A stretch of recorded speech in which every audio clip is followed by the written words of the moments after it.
ঘন জঙ্গলে এক সুন্দর হরিণ থাকত। সে খুব দ্রুত দৌড়াতে পারত এবং সব সময় সতর্ক থাকত।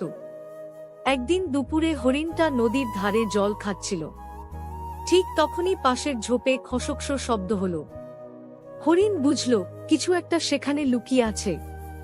হঠাৎ ঝোপের ভেতর থেকে একটি ক্ষুধার্ত বাঘ লাফিয়ে বেরিয়ে এলো।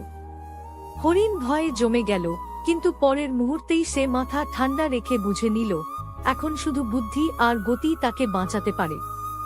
হরিণ দৌড় শুরু করল। বাঘ পেছন থেকে তাড়া করল।